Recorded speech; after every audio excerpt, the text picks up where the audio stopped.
Welcome to the Simply Financial podcast. I'm your host, Christopher Calandra. Of course, we are in the midst of another tax season. I recently did an episode discussing the differences between standard and itemized deductions. I hope you listened to that and found it valuable. Today, I wanted to cover the difference between tax deductions and tax credits. This can be a bit confusing for some because both tax deductions and tax credits reduce amount owed in taxes.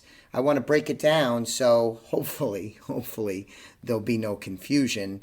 Of course, that's always tricky when we're dealing with the IRS tax code. So to begin with, a tax deduction reduces your taxable income. That is, it reduces the amount of your income that's taxed by the federal government.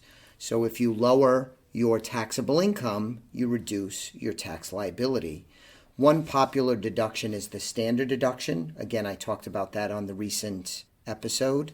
Other common deductions include mortgage interest, state and local taxes, and charitable contributions. Pre-tax contributions to 401ks, IRAs, and 403bs, other retirement accounts, also count as tax deductions. So as an example, if you make $100,000 gross income and you begin to prepare your taxes and you compile your deductions, let's say, for example, $100,000 gross income, you have $40,000 in deductions. That means you take $100,000 less the $40,000, your taxable income would be $60,000, and that's the number. The $60,000 is the number that you use to compute your tax liability.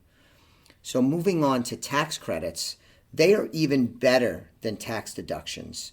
Tax credits directly lower your tax liability, dollar for dollar.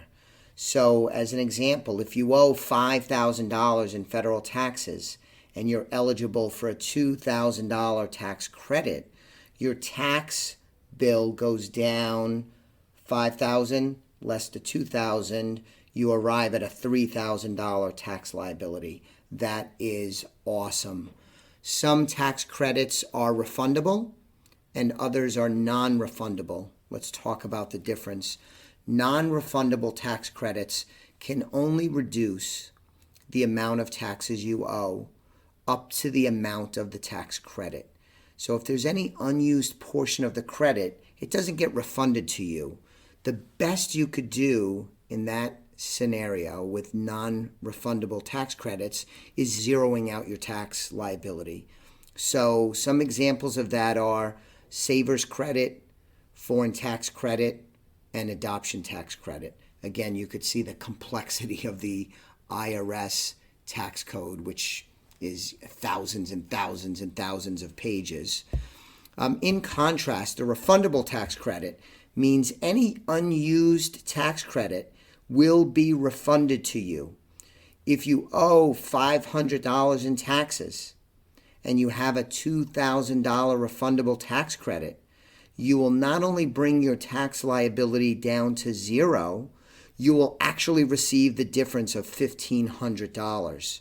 So you actually could have a negative tax liability where you not only owe any taxes, but the government, through the tax credit mechanism, refunds money to you. It's not really a refund because you didn't pay any taxes. You actually could net positive on your tax return. The most common example of a refundable credit is the earned income tax credit. So the best is the refundable tax credit because you could zero out your tax liability and even get money from the government. A non-refundable tax credit is also terrific as it's a dollar offset to tax liability. And of course, the tax deduction is also key in preparing your taxes so that you could lower your overall tax liability. So this is a quick discussion on the difference between the tax credits and tax deductions that are available. So hopefully I made that clear. I tried really hard, guys. Hopefully it worked. Thanks for listening to this episode of the Simply Financial Podcast. I'll be back with you on the next episode very soon. In the meantime, subscribe to the podcast, please, Tell your friends, family, coworkers. That would be wonderful. Thanks again for listening. The views expressed are not necessarily the opinion of SagePoint Financial Incorporated and should not be construed directly or indirectly as an offer to buy or sell any securities mentioned herein. Investing is subject to risks, including loss of principal invested. Past performance is not a guarantee of future results.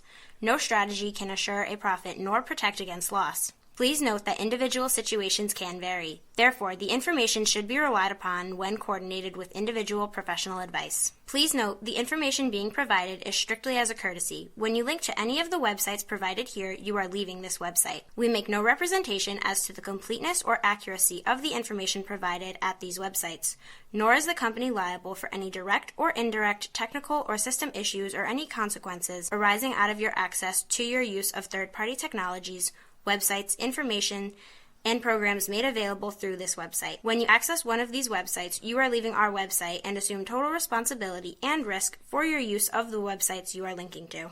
Securities and advisory services are offered through SagePoint Financial Incorporated, member FINRA SIPC. Insurance services offered through Elliott Wealth Management, LLC, not affiliated with SagePoint Financial.